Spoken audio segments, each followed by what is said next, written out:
教え合って革命のちぎり誰にも邪魔させるわけにはいかないから。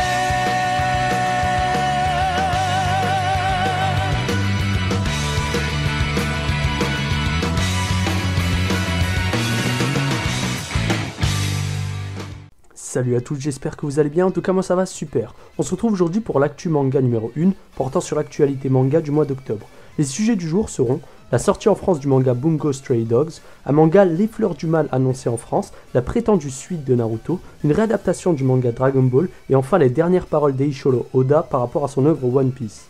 On commence le mois avec une nouvelle plutôt tranquille. En effet, le manga Bungo Stray Dogs a été annoncé chez l'éditeur français Ototo. Ce manga est un seinen et raconte l'histoire d'Atsushi Nakijima.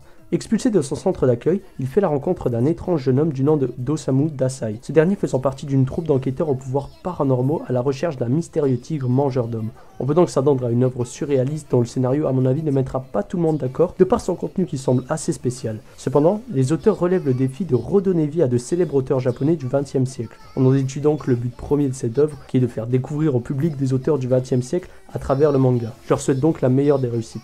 Un manga du nom Les Fleurs du Mal a été annoncé en France. Lorsqu'on entend ce nom, on pense directement à la fameuse œuvre de Baudelaire du XIXe siècle. Ce thriller psychologique de 11 tomes, déjà sorti au Japon, aura la particularité de contenir une fabrication qui change tous les 3 tomes. Je ne sais pas pour vous, mais personnellement je trouve ça génial que des auteurs japonais reprennent des classiques de la littérature française pour en faire des mangas. Ça prouve que notre beau pays détient toujours une certaine influence dans le monde entier. Ce manga aura donc le mérite d'attirer les amateurs de Baudelaire.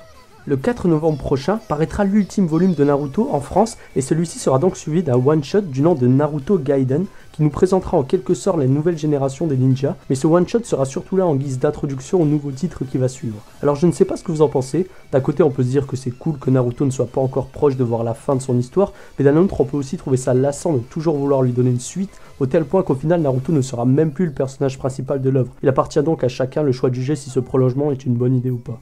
L'éditeur japonais Shueisha a récemment annoncé lors d'une présentation l'arrivée d'une histoire alternative de l'univers de Dragon Ball, le but premier étant de fournir de nouvelles idées de contenu, d'optimisation et d'élargissement de la marque. Ce à quoi Akira Toriyama, le fameux auteur de Dragon Ball, a répondu qu'il était très reconnaissant envers Shueisha de bien vouloir continuer à faire travailler ses employés sur sa série en sachant que celle-ci a déjà un certain âge. Ce dernier a même plaisanté en disant « Si cela veut dire que je n'ai plus besoin de faire quoi que ce soit, alors je trouve ça super ». Étant personnellement un fan incontesté de l'univers de Dragon Ball, je ne peux qu'être impatient, surtout que l'œuvre n'est pas prête d'apparaître en France. Enfin, la dernière information est bien évidemment les récents témoignages d'Oda Eiichiro sur son œuvre One Piece. Lors d'une discussion, l'auteur aurait déclaré être prêt à mourir pour One Piece et qu'il travaille sur son œuvre avec cette devise. Récemment, Oda a confié ne dormir que 2 à 3 heures par nuit, environ vers 2 heures du matin, et n'avoir quasiment pas de temps libre et travailler presque sans discontinuité sur sa saga. Il a aussi signifié récemment que son titre était à environ 65% de sa trame, une information sans doute précieuse pour les grands théoriciens de l'œuvre. Personnellement, ce qui me choque, c'est qu'au bout de 19 ans, Oda ait toujours cette flamme avec cette détermination pour faire avancer son œuvre. Même Akira Toriyama se disait être lassé de faire avancer l'histoire de Dragon Ball.